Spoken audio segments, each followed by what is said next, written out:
Hello everyone, and welcome to Nimonik's EHS webinar series. Today's webinar will be on what great ISO 14001 legal registers look like. So I'll give everyone a quick minute to settle in before we begin. So if you haven't had the chance to do so, grab a cup of coffee or a glass of water, and we'll begin shortly.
Okay, so let's get started.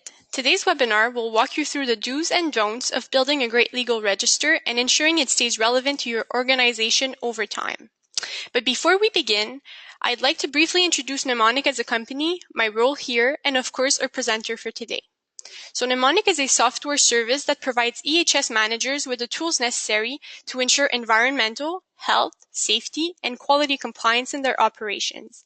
Nimonik is both a web service and an app that is designed to help auditors inspect their facilities for compliance issues, as well as stay on top of legal updates and maintain a legal register. So my name is Kim Chanel, and I am the Communications Manager here at Nimonik. I will be the one facilitating today's webinar, so please feel free to ask questions throughout the presentation in the GoToWebinar question box, and we will gladly address as many as we can at the end of the presentation.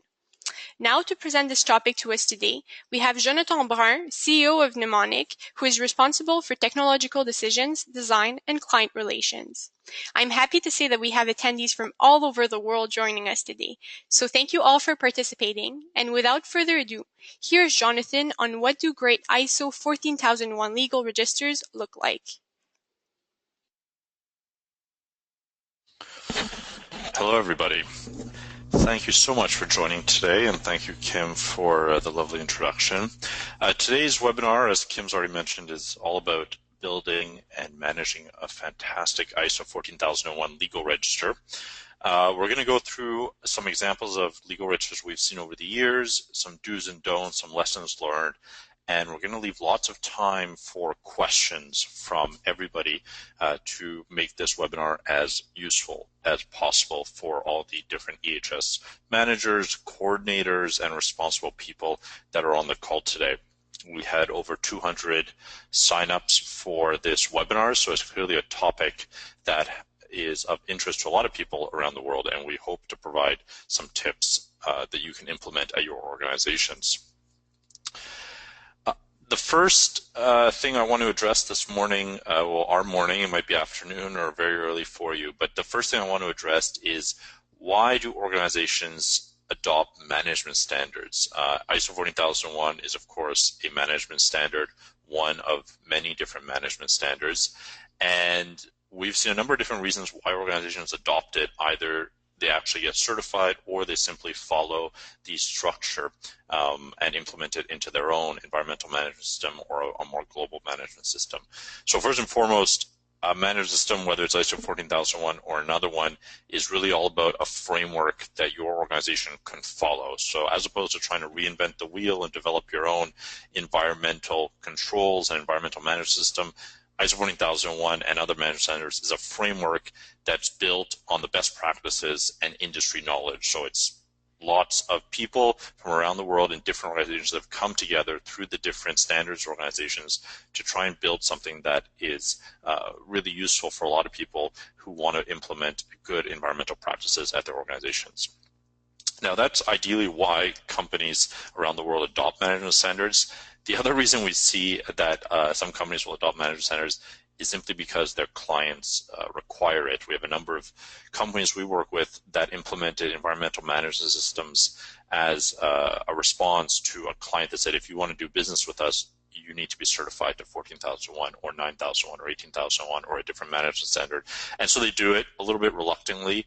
And one of the downsides of doing it that way is often the organization views the management standard as a cost, as a cost center that eats up time, resources, and financial resources. When in reality, we believe here at Nimonik, and obviously many organizations around the world believe that management centers can bring a tremendous amount of value to an organization. They can structure your approach, they can help educate your team, and we really encourage all companies to view this as a value creation, even though sometimes the paperwork can feel a little bit burdensome. So we want to talk today about legal registers and how we can lighten the load on managing a legal register, how we can make it higher value for your organization, more powerful, and help you reduce any sort of risks related to environmental compliance. So I think Kim's going to launch a poll here, and the first poll will simply be, whether or not you're ISO 14001 certified, or do you follow it? So even if you don't, even if you're not certified, but if you try to follow the standard through your own internal EMS, you would answer yes, and then if you don't, then answer no. Just curious on this call to see how many people are 14,001 certified or follow it. So I think we're getting almost to 100% of votes, and it seems to be trending. About 70% of people are saying that they are either certified or they follow the standard, and then 30% or 28% are saying no, they don't follow it or are certified. Now I'm just going to switch to the other slide here, the next slide. It's interesting that up to 30% of the people on the call today aren't certified or don't follow it, so maybe we'll dive into that later. Now, the next question after we've discussed why do we adopt management centers is why a legal register. So a legal register is a requirement within ISO 14001 as well as other standards. And we'll discuss a little bit more in detail where exactly 14001 requires it. But a number of management standards, not just 14001, but also energy standards such as 50001 and even 18,001 require you to have a document that can be called a legal register, can be called a legal profile, but ultimately it's a list of the laws, regulations, codes, statutes that apply to your organization within the subject matter of the standard. So in this case, we're talking about environment. 50,001 is a standard for energy management that also requires knowledge of energy regulations. But ultimately, all companies or all organizations and all people are subject to the law. And you can't plead ignorance in court. So if you have an environmental spill or some sort of other problem, you can't simply say in court, we didn't know this law existed. We didn't know this regulation existed. We didn't know we had to file that report. So ignorance is not an option. Of course, you can ignore certain laws and you never get caught and you never have a problem, but that's a very dangerous game to play. So ultimately, all companies should have some sort of documentation to help their staff at all levels of the organization, whether it's the upper management all the way down to the people on the shop floor, understand what are their environmental regulatory requirements. And of course, 14,001 forces you to do this, which is a good thing, but in theory, all companies should do this. Now, I want to go through the two versions of 14,001. So there's the version from 2004, and then there's the version that was recently published for 2015, and just highlight the two locations in the two versions of the standard where a legal register is required. So in the 2004 version, it's really clause 4.3.2 that requires an organization to establish, implement, and maintain a legal register. And the legal register has to identify and have access to applicable legal requirements and other requirements. So when we're talking about other requirements, we're talking about anything from environmental permits that you've obtained from the appropriate government authorities to internal environmental standards that you're implementing. And then those should be related to your environmental aspects. So you will have already identified the environmental aspects that your organization is involved in, whether that's air emissions, wastewater, CO2, or other environmental aspects. And so those should be related back to the legal requirements. And then the next big element of a legal register for 40001 is to determine how these requirements apply to the environmental aspects. So to have some context as to specifically for your organization, how do these requirements apply? Now, in the 2015 version, this requirement was maintained, but it was shifted. The location was shifted to primarily, I'd say, to the section 6 of the 2015 standard, and specifically, I'd say it's really in 6.1.3, where the title of that clause is Study Environmental Aspects and Compliance Obligations. So they took the term legal and other requirements and changed it to something, I'd say, a little bit broader, maybe a little bit more of a concise term that says compliance obligations. And if we look at a definition or an explanation that was provided by a consulting group that we really admire, they gave a good definition here that says a compliance obligation is a requirement, period. I mean, that's probably the best summary of this. Is compliance obligation is anything your organization is required to do. And there's different kinds of compliance obligations. You have mandatory ones and voluntary ones. The mandatory ones are ones typically that are found in codes, statutes, acts, regulations, basically legally obligatory compliance obligations. And then voluntary ones will be ones that are found in industry standards or corporate standards that you've adopted internally. And so there's no legal requirement for you to respect these, but they're, of course, highly encouraged, whether they're corporate and they're pushed down from the head office, or whether they're an NFPA standard or a BSI or CSA or another standard that you've decided to adopt. Now, between those two locations, mandatory and voluntary, you have what we call and what other people call gray law, which is voluntary standards, but that are referenced in law. So you have different standards that governments will reference in their legal documents, as opposed to rewriting the standard in the form of a law or statute. And so those standards, even though they're voluntary, because they're referenced in law, they pretty much become mandatory. There haven't been very many court cases where a company was found guilty of not respecting an industry standard that was referenced in law, but theoretically speaking, that's certainly something you would want to be aware of when you're building your legal register.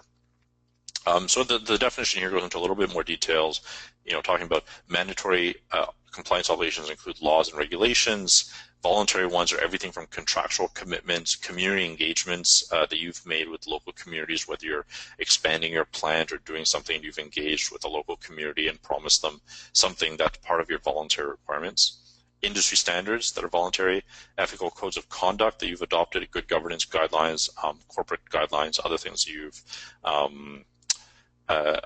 that you have implemented at your organization.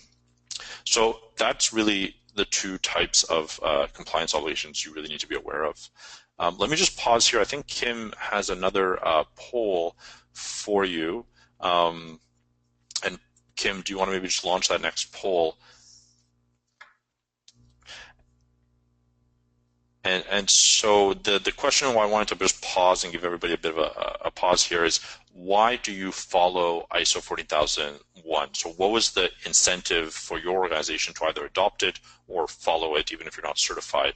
And we spoke about that earlier, whether it's good management practices, which we hope that 100% of people say that, but we know that a number of people do it because the clients ask for it, and then some people came into an organization and it hasn't been clearly explained to them by management, why do we do ISO 14001? So we're curious to know if that's the case as well at your organization. All right, so I think we have the majority of people have answered here. We have, and I'll do a little drum roll. So you have 72% of the respondents said good management practices. So that's nice to hear that the vast majority of people have adopted 14001 due to good management practices. 26%, though, it's still pretty substantial, did it because their client requires it. So they're not mutually exclusive. I mean, you can adopt it because it's a good management practice and because your client requires it, but still over a quarter of the respondents said that they're doing it because their client requires it. And then 3% said that they don't know. So yes, they came into the position. Management never told them why they have to do this. And so they're just doing it because it's part of the job requirements. But we encourage you to go speak with management and see why they're forcing you to do this. I'm just having a small technical issue here, but the three things I want to talk about in terms of obligations. So there's different types of obligations. There's operational requirements that we often see, and these will be things like permitting would be the main one. And you could have things like monitoring programs where the government has issued you a permit to do something at your facility, but you need to issue respond to the government on a regular basis with, for example, water samples or results from your emission stack. And this is becoming a bigger and bigger part of compliance efforts, especially in the US or the EPA. There's more and more requirements around reporting and around respecting permitting requirements that are given to organizations. And there's then operational requirements. I'm just having a small technical issue. Kim, could you maybe just take back the presenter for a moment here? And I just need to fix something. My screen is hiding it from me. And can maybe share your screen, and then that way I can, if it lets you. But the next thing is operational requirements in terms of what's outlined in laws and regulations. And this is probably the biggest chunk. It's really things around air emissions criteria, wastewater, actual requirements that are set forth in laws and regulations. And then the third element of your compliance obligations, we've already talked about this a bit, is what are operational requirements in terms of there we go. Sorry about all this. So maybe Kim, you can make me presenter again. And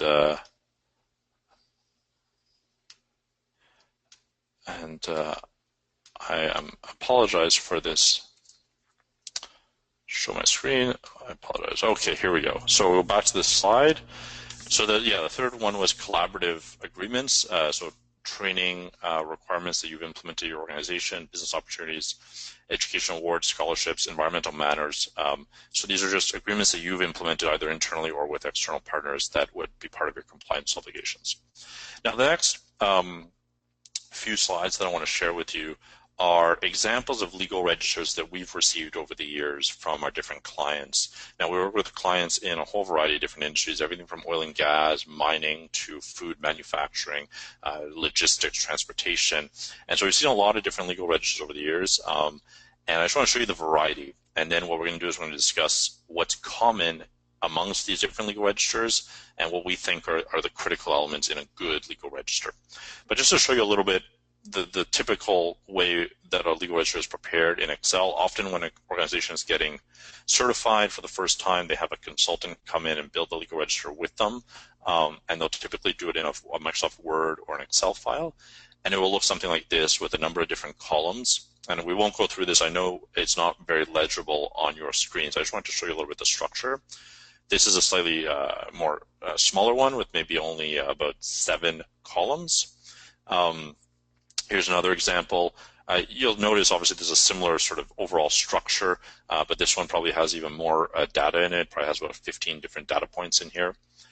And then another one here where it goes everything from the revision date to the activities, the hazards, the name of the legislation. Now, I know you can't read this, but I want to just show you what it visually looks like when we get it from our clients in Word or Excel. Now, amongst all the legal registers that we've seen, I'd say there's only one common element. And this is it's kind of crazy to say, all these companies that are certified as 14001, we get legal registers that look remarkably different from each other, even though in theory they're all following the same standard.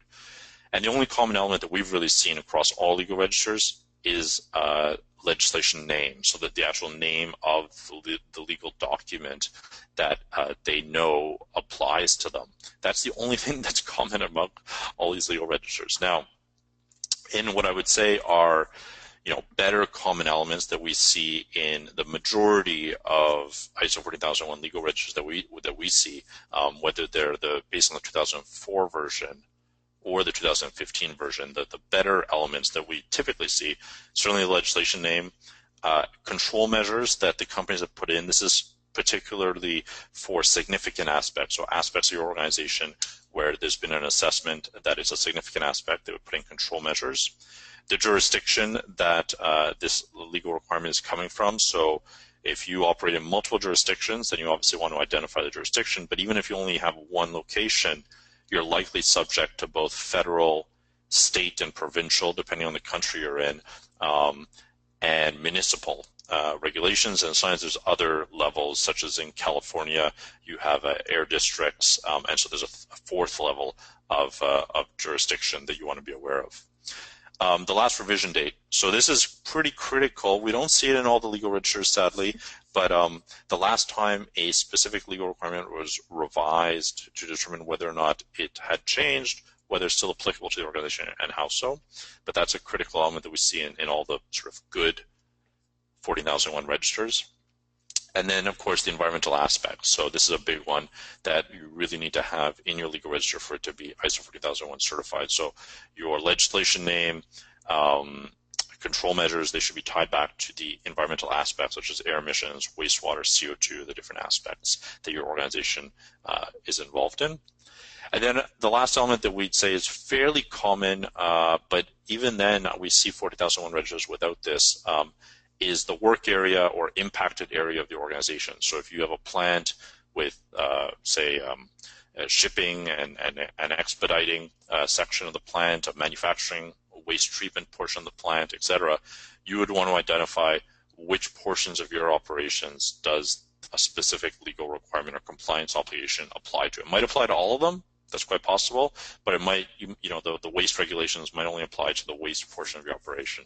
So identifying the work area can really help you filter the information in the legal register, and then when someone's going to the waste part of your operation, they say, okay, these are the critical legal requirements that we should be looking at.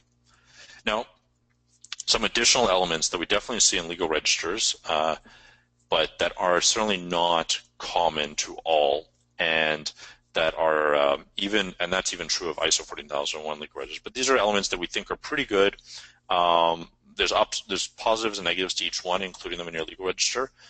The first is a summary of the requirement. So a summary of a requirement is really typically something between 1 and 4 sentences long, and it's a summary of the regulatory requirement, or if it's something else, a voluntary requirement that you've implemented your organization.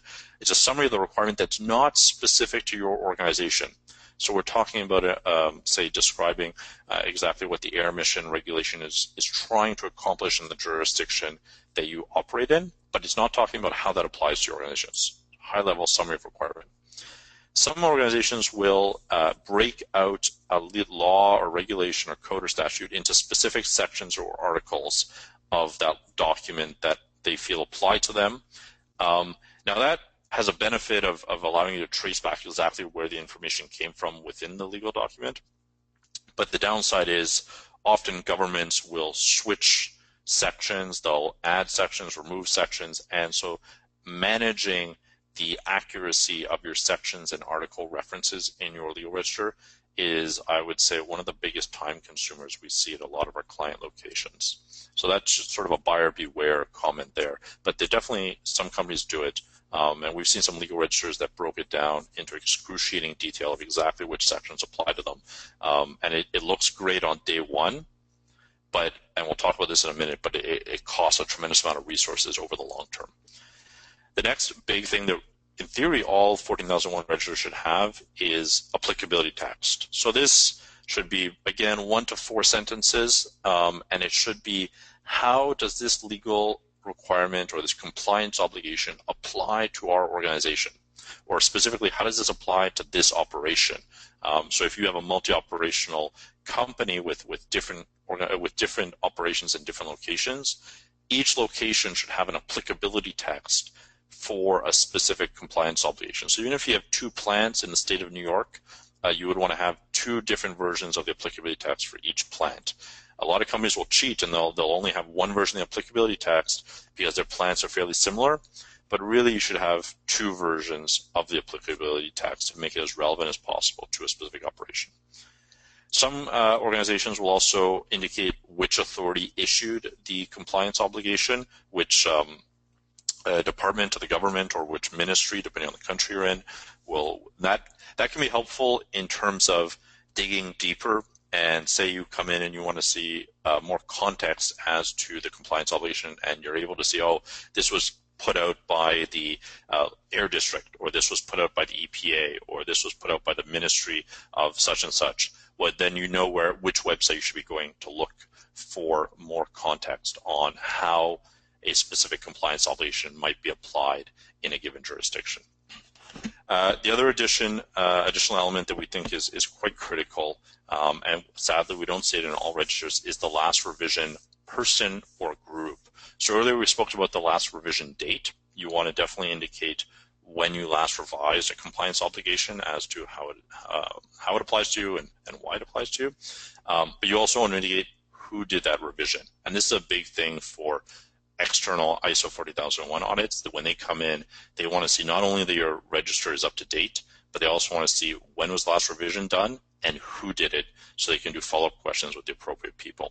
And so indicating the person or the group of people, whether it's an environmental committee or a specific environmental manager that did the revision, is critical. And then you can go to a further level of detail and associate your compliance obligations to specific hazards or specific assets. So if you have a specific hazards at the workplace, whether it's handling fuel oil, handling transfers of fuel, or say your transportation fleet, moving that around, and there's environmental requirements around that, you could indicate specific hazards. And then specific assets, so an asset, typically we view it as a piece of equipment. So if you have an outdoor above ground storage tank for oil, for example, or underground one for that matter, or a generator, you might want to associate specific compliance obligations to specific pieces of equipment. Now, again, that's another level of detail that you can go into, but we always got to think about the management of this information over the long term. So in summary, I mean, really what you want to do is link each of your business activities with applicable environmental law, and then organize it by aspect, so air, waste, water, different things like that, and have a short and sweet applicability text. So a short and sweet text as to how does this specific compliance obligation impact my business? What do I need to do to make sure I'm respecting it? And it has to be short. And the metric we like to encourage our clients to use when they're building a legal register is your legal register actionable? I mean, can a new employee, say you hire a new environmental manager or coordinator tomorrow, can that new employee come in and take your legal register, read it, and take action within a couple days after having, of course, familiarized themselves a bit with the operations? But can a new employee read this document and take action? And a lot of times people say, oh, ISO 40001, it's a lot of paper, it's not really that useful.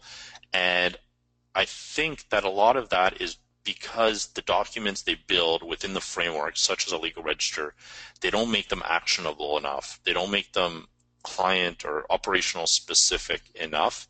And it ends up just being paperwork as opposed to being a document that is genuinely useful for new and current staff.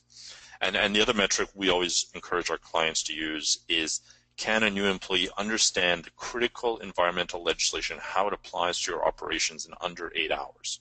So in addition to reading the document and being able to take action, you really want, say you bring someone in from a different state, or you bring even someone in from a different country that's not familiar with the legal requirements in the state of New York, the state of California, or they're not, if someone's coming up from the US into Canada, or coming from Germany to the UK, etc., and they're not necessarily familiar with the country-specific or the jurisdiction-specific legislation, if your legal register is properly built, and properly managed, ideally, I would say a new employee who still has a training in environmental issues in general, of course, but they should be able to come in and say, oh, in the United Kingdom, this is the main environmental legislation, and this is how it could impact us, and this is how we can take action.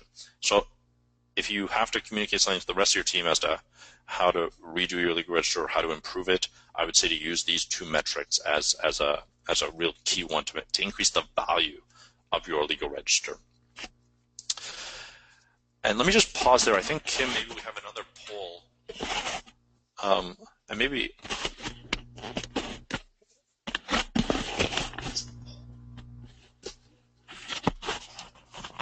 And so this poll, I'm curious to know whether or not your organization, for the 70% or so of people who said that they would be, that they follow or are certified to 24001, how many people are planning to move from the 2004 version to the 2015 version, and what timeline they're planning to use.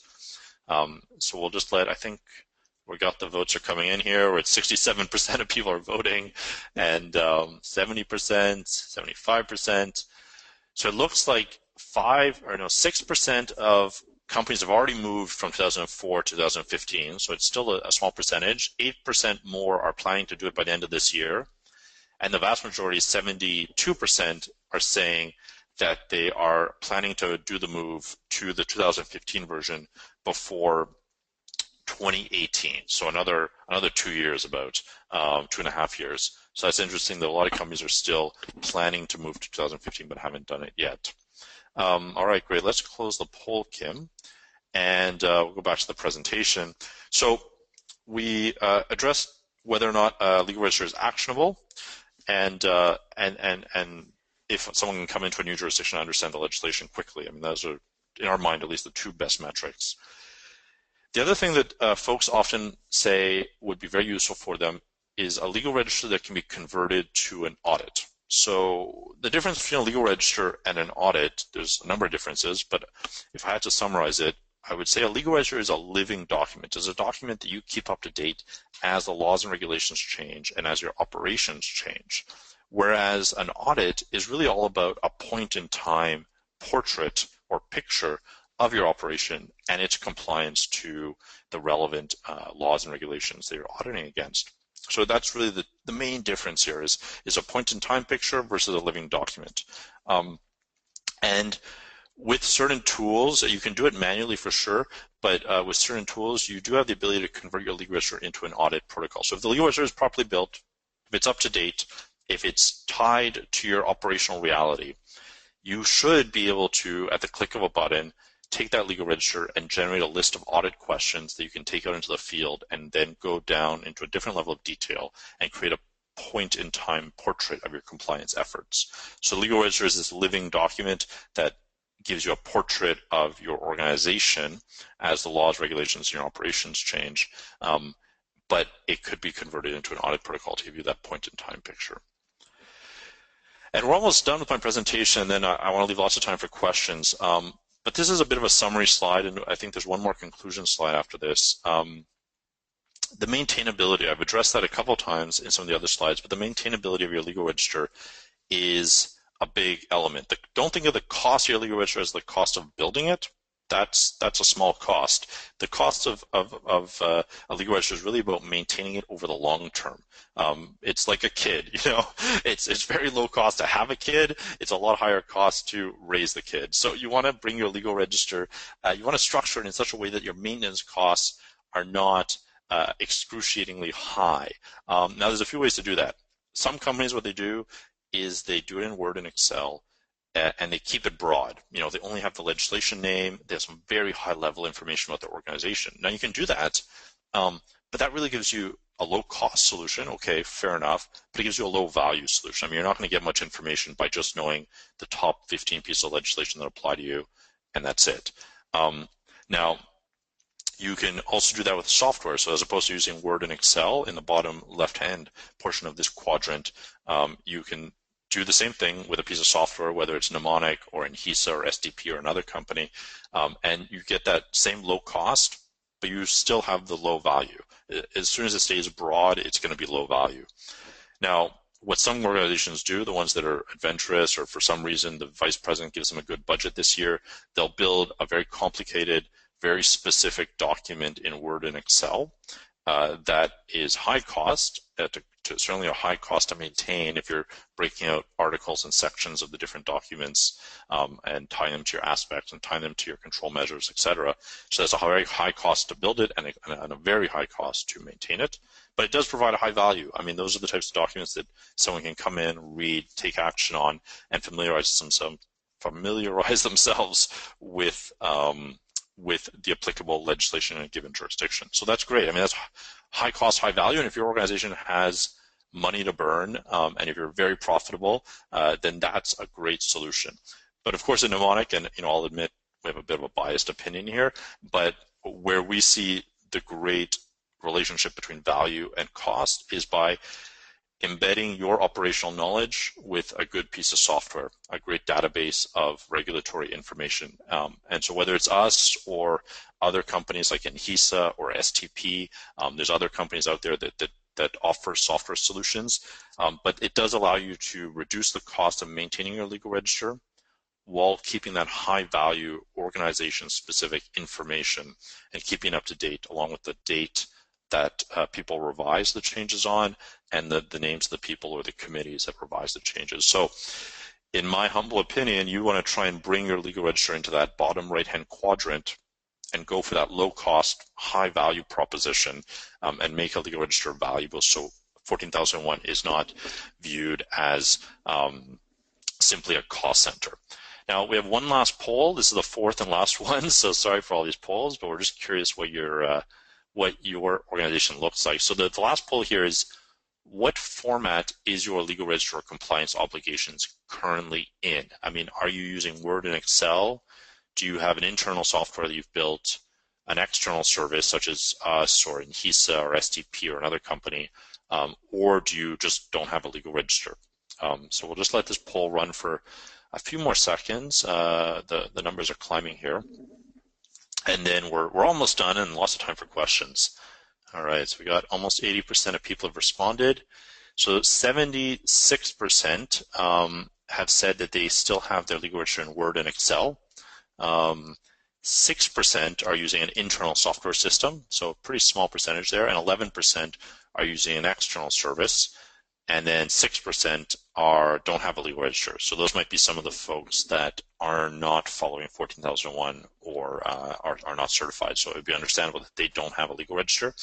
But the vast majority are still doing with Word and Excel, which is totally understandable. We're all familiar with Word and Excel, and it's sort of the default option. Now, last slide, and then we'll break for questions. So in conclusion, I mean, what this webinar was about, building a great legal register. And if we had to summarize the last half hour or so, I would say that you want to know your compliance obligations. I mean, that's the purpose of a legal register, is to know what your compliance obligations are for the jurisdictions and the industry you operate in. You want to link those compliance obligations to your business activities. So they shouldn't be too general saying these are the compliance obligations for the mining industry or for the food and beverage industry. They should be linked specifically to your operations. You want to be able to demonstrate to an external auditor that you have made efforts to stay compliant on an ongoing basis. I mean, this is one of the big things they'll look for, and one of the most common findings that happen during ISO 14001 audit is that there's no demonstration that the legal register has been maintained and kept up to date over the long term. Often companies will scramble that, we have an ISO 40001 audit next month. Let's run and hire a consultant to update our legal register. Well, that's not really respecting the spirit of the standard. And so you want to be able to demonstrate ongoing efforts to stay compliant by putting that revision date on the items in your legal register and by putting the people or the committees that are doing the revisions. So that's a critical part of demonstrating a true legal register that respects the spirit of the standard. And then the last point that we spoke about already quite a bit is this document easily transferable to new employees? So you bring in a new coordinator, you bring in a new manager, can they pick up your legal register and say, oh, okay, I understand what the plant is subject to. I understand what parts of the plant have to respect which obligations and how those obligations apply to them.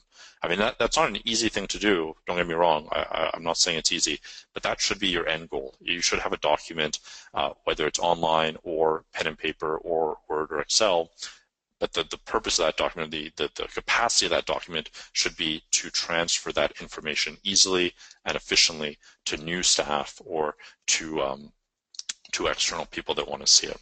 So if I had to summarize everything that I've seen in a great legal register, it's really those four things. And if you can accomplish those four things, I would say you have a fantastic legal register, and congratulations. So that's what I want to share with everybody today. And I'm happy to address any questions that anybody might have.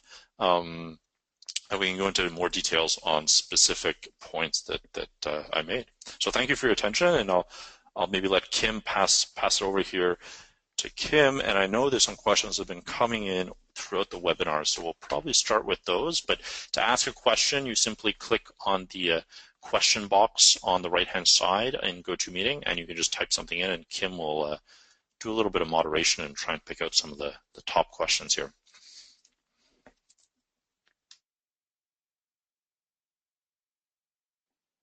Super. So thank you, Jonathan, for that incredibly informative session on great ISO 14001 legal registers. So attendees, as Jonathan just said, please drop down any last-minute questions you may have, and then I'll proceed to share these with Jonathan. But before I do, I just wanted to quickly point out that Nimonik would love to be part of your efforts to improve your regulatory compliance. So please feel free to give us a call or send us an email for more info. And with that in mind, we'll tackle a few questions. So Jonathan, I have a first question here for you. Where in ISO 14001 does it actually require to have a legal register like the ones you're talking about? Well, in the 2004 version, it's really that 4.3.2 clause. Now, the term legal register, which is what we use for this webinar, is a term that a lot of organizations use, but not everybody. I mean, some people call it a legal profile, or just a legal requirements document, or now with the 2015 version where that requirement has moved into 6.1.3, it's now called compliance obligations. So you could call it compliance obligations document, you could call it a list of compliance obligations. I mean, ultimately you can call it whatever you want, but if you want to respect the standard, you need to demonstrate that you understand your compliance obligations and that they're linked to your aspects and to your business activities. That's what the auditor is going to be looking for. They're not going to be looking for a document that says legal register on the top of it. That doesn't matter so much. We call it a legal register, legal profiles. There's different terms for it used by different parts of the world. You'll see different terms, but those are the two clauses that really require it. And most EMSs do require you to have a knowledge and understanding of how environmental legal requirements apply to your compliance obligations apply to you. So unless you have someone who can memorize all this information in their head, typically you need to have it documented somewhere. Would be so 4.3.2 for the 2004 version, and 6.1.3 for the 2015 version. There are also some requirements in Section 9 of the 2015 version that touch on a legal registry, but again, legal registry is just a term a lot of companies use, including ourselves, but it's not a term that's necessarily defined specifically in the ISO standard. Great. So another question here for you. Can you make it clear about how much elements you spoke of that are required by ISO 14001 versus typically done by many companies, or one good way of approaching this? Sure. That's a good point. I mean, it's true that ISO 14001 doesn't go into a tremendous amount of detail about specifically what needs to be in your register or in your documentation. And that's probably the source of a lot of confusion and why we had so many attendees today and why we help companies. Because there isn't a hard list of this is exactly what needs to be in your legal register, and if you have all of these tick boxes in your legal register or in your documentation, you pass and you don't have a finding for 40001.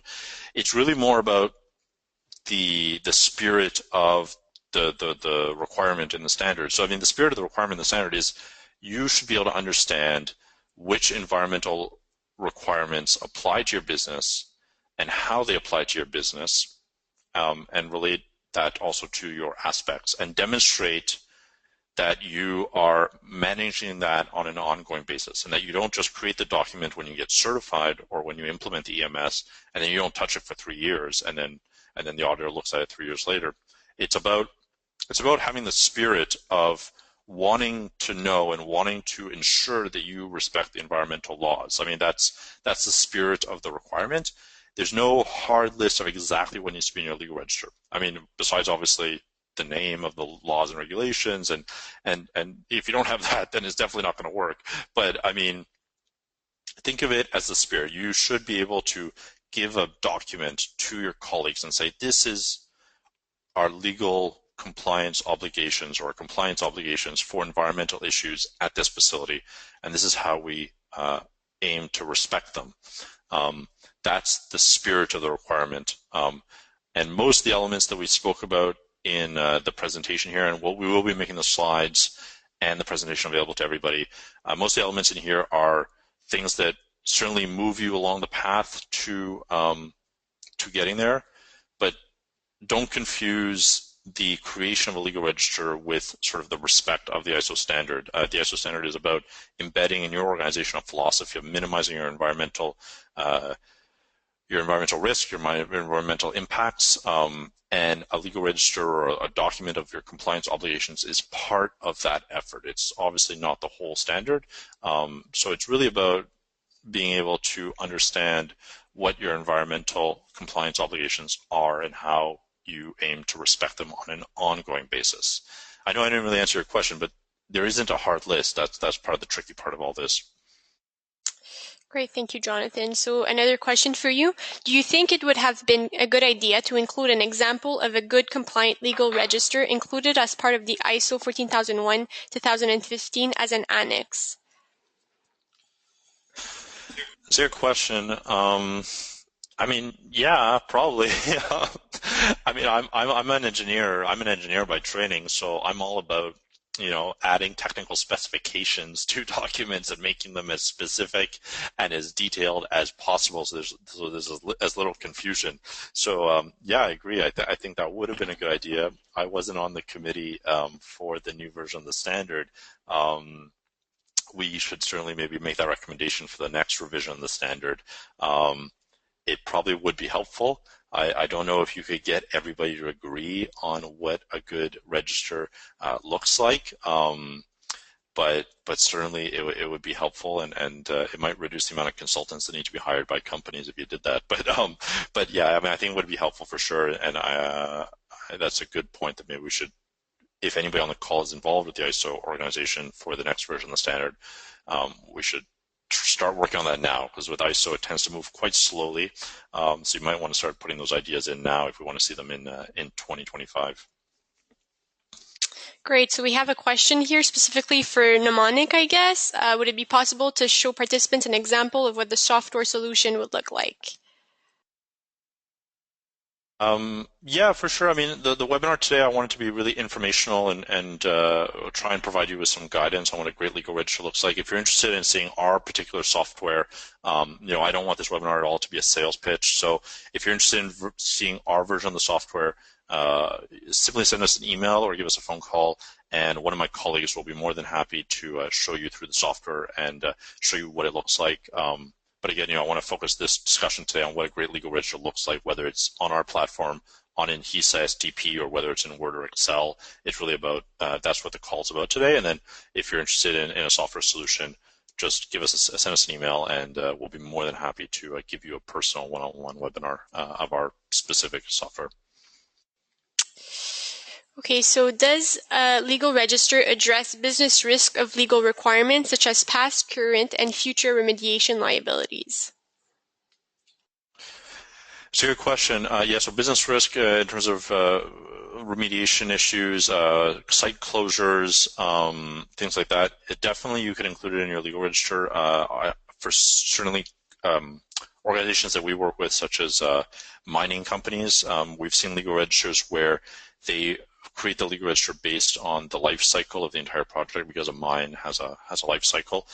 So that'll go for everything from exploration activities to drilling to actual mine operation to closure and remediation.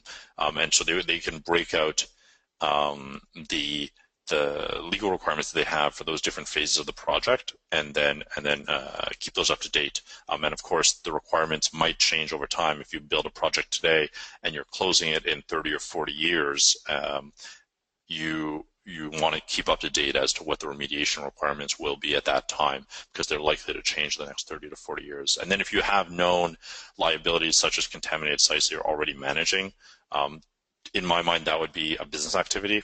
A remediation or a contaminated site that you're managing and that you know you need to remediate by a certain date or what have you, you could identify that as a business activity in your legal register and say, we have these we have these contaminated sites, and then have a list of the applicable environmental compliance obligations that apply to contaminated sites, and keep those up to date. And then with permitting, often there'll be grandfathered requirements. So if you had a contaminated site and you had a certain permit, sometimes the new version of the legislation actually won't apply to you because you had an agreement with the government in place to remediate according to certain specifications. So there's that to manage as well. It's not just about having the newest version of legislation. It's actually sometimes about having old versions of the legislation when a project was first approved or first built or first agreed to with the government. And that's true as well of standards. A lot of companies, they'll have grandfathered clauses around having to respect certain standards. So you might be working off the 1990 version of a standard as opposed to the 2010 version of the standard based on your specific agreements with government authorities or other things.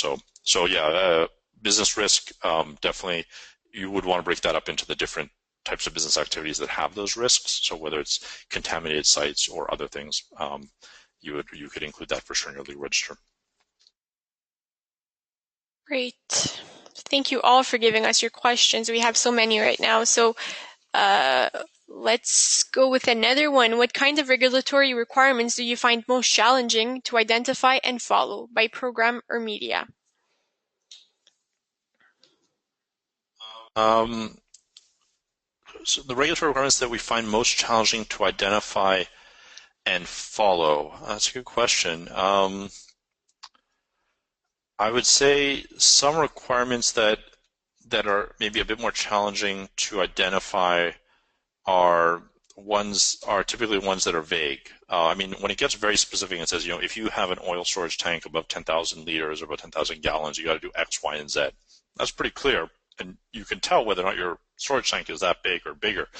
Where it becomes a little bit more challenging to identify whether or not something applies to an organization is whenever it is a vague requirement. So it's, if you operate air emissions within within a reasonable distance of a community that is significant, then you need to put in place control measures to avoid dust and noise. I mean, sometimes you'll see that in bylaws at the municipal level, where they'll say if you're within a reasonable distance of a community, you need to have consultations with that community, or you need to have dust suppression methods. But it won't be specific. It won't be, if X number of people live within 3 miles of your operation. So as soon as you get into the vagueness of law, that's, I'd say, where it becomes more challenging. And sometimes you turn to jurisprudence and case law to identify whether or not you might be at risk of a compliance issue. But that's typically where it gets a little more vague, and that's why people end up going to court over these different requirements, because the company doesn't think this applies to them, but the community nearby does think they apply to it, does think this requirement applies to them, and then it gets eventually resolved in court. So that's, as soon as there's vagueness, there's confusion, and sometimes that's unavoidable, but that's where we see the most challenging part of identifying legal requirements. So, I mean, we got a lot of questions coming in, and they're fantastic questions. I'm going to stay on the call as long as we have questions, but just so that everybody knows, because it's already 11:54 Eastern time, If anybody, has other meetings, we will be sharing a copy of this presentation along with the question and answer period online. I'll keep answering questions, and everybody is welcome to stay on the call as long as they like. But just so you know that we'll share that after this, and we'll send it to you by email. Perfect. So someone else here asks, what is the value of a high-level summary? It cannot be used to audit compliance because too many details are left out. Also, how do you decide what to mention and what to leave out? Yeah, that's a good question, because we write summaries of the laws and regulations and codes and statutes, and we face the same challenge. I mean, in terms of the value, what's the value? I would say the value of a high-level summary of a compliance obligation is really about somebody who's new to the jurisdiction or new to the type of industry and is coming in and just doesn't really know which laws, regulations, code statutes exist for, say, Ontario or New York or what have you. And so the high-level summary, you're right, it's not actionable. It's not something that's going to let you go and do an audit.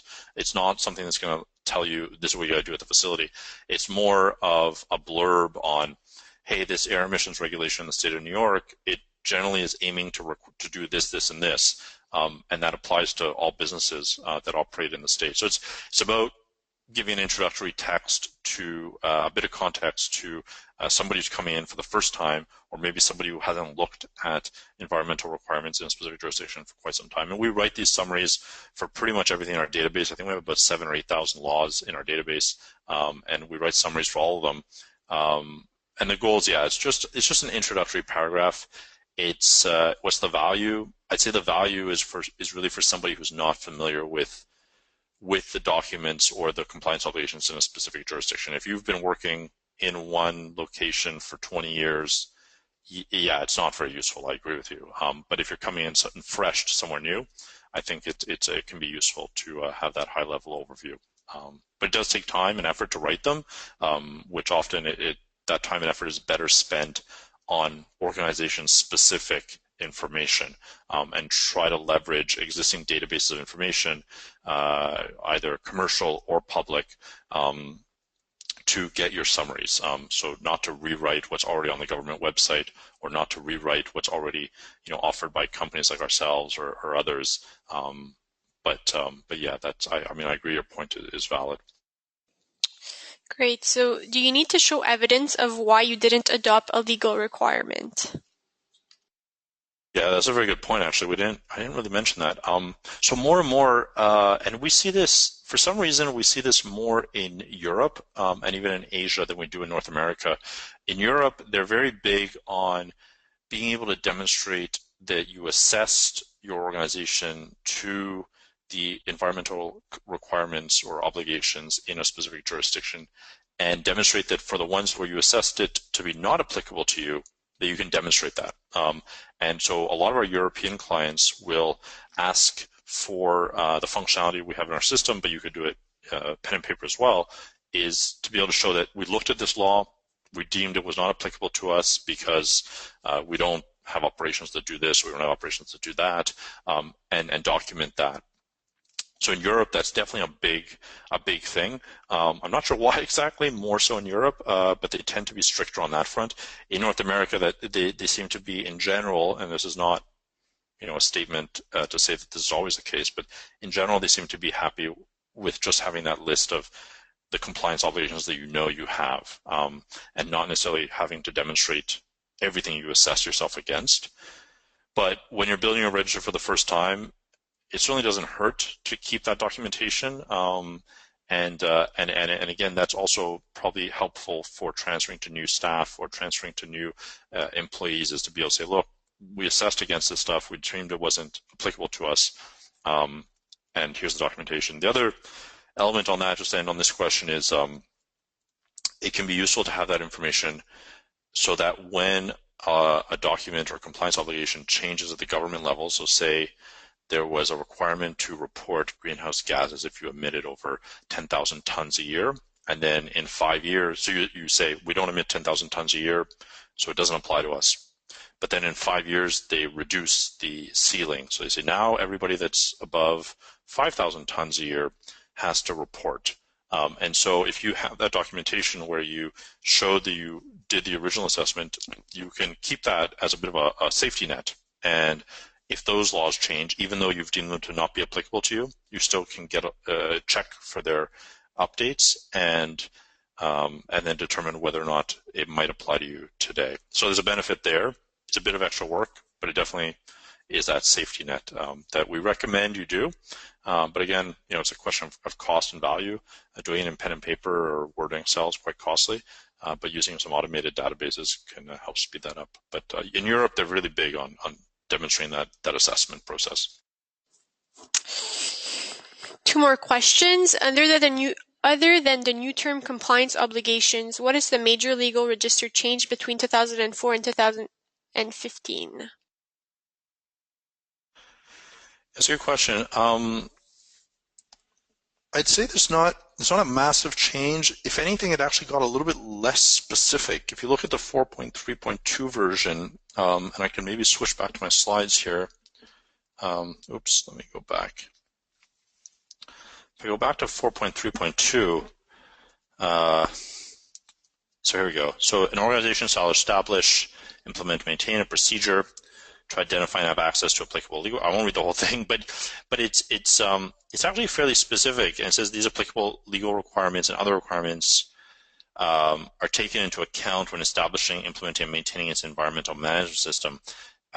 It's quite specific in a certain sense. It's very tied to aspects, very tied to demonstrating that you've assessed these things as you've built out your EMS. Whereas you go to the 6.1.3 version, and I have another PowerPoint presentation that I did a few months ago, more specifically on the differences between 2004 and 2015 that we can include in our email. But it's more, here it says study environmental aspects and compliance obligations and identify, in 6.1.2, identify significant environmental aspects and impacts. It's a little bit vaguer, and I'd say it maybe leaves a little bit more room for interpretation, but it's all about that spirit of the requirement rather than the specificities of it. So I think actually I'll probably do a bit more research onto this specific question and then come back to you, because it's a valid question. I know I'm not giving a fantastic answer, but if anything, I would say it broadens it from legal and other requirements to just general compliance obligations, so that if anything makes your job a little bit bigger, and it leaves a little bit more latitude for how you're going to try and respect that. But the philosophy of it is still the same. Great. So once you have identified the requirement or obligation, what have you seen with respect to managing the access to the requirement? Yeah, that's a good question. So that's going to vary a lot based on the management structure you have at your organization, and whether or not you are facility-based environmental management or whether or not you are more corporate-based environmental management. So the corporate-based companies that we've worked with, typically they'll have a team of people at the corporate headquarters that tries to manage environmental issues across the operations, and then they'll delegate certain things to facilities managers or general foremen, depending on the type of operations, but they're more action items rather than sort of assessment. So that the corporate will go out, do an audit, or they'll be monitoring the legal register. They'll say, oh, okay, now we got to put in place this and this because of a compliance issue, and then they'll just have the maintenance crews do it. So in terms of who has access to a legal requirement, it's going to depend really on the way you manage your business. There's no one-size-fits-all here, but I guess the key thing we'd say is the right people should have access to the right information at the right time. Now, that's an easy answer. It's obviously a lot harder to do in the real world, but giving people who have no environmental training access to the requirements and the compliance obligations and the legal documents often can create more work than it solves. These people have no training. It's not part of their day-to-day position, so they end up just looking at it, glancing over it, not really doing it or not really understanding it, and then it creates other problems. So I'd say you want to have the people that have the competency to answer or to address compliance obligations should have access to them, and then it has to be modified based on the way you you manage your organization. Ideally, someone at each facility should have a good understanding of environmental risk and environmental management. And then even if it's managed at headquarters, and you want them to have access to it.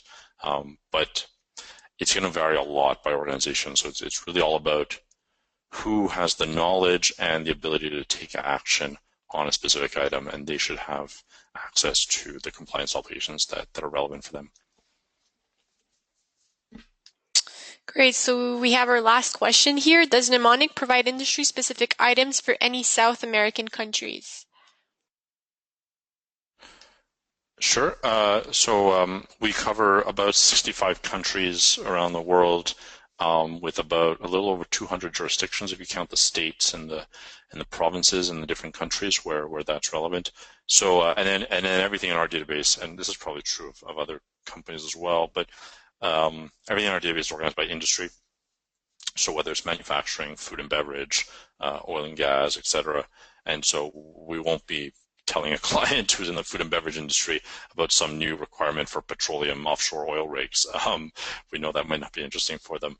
And then for South America, yeah, we cover most of the South American countries. I'd say we don't cover every single one, but we cover the vast majority. And we do have industry-specific categorization on that content. So we could tell you oil and gas requirements in Brazil or food and beverage requirements in Paraguay. So that's the type of information we can certainly pull out of our database, depending on your industry and depending on your location. The best is just to email us, and we can get back to you with a more specific answer based on your operations and your needs. Great. So thank you so much, everyone, for asking these very interesting questions. And of course, thank you, Jonathan, for giving us this informative presentation.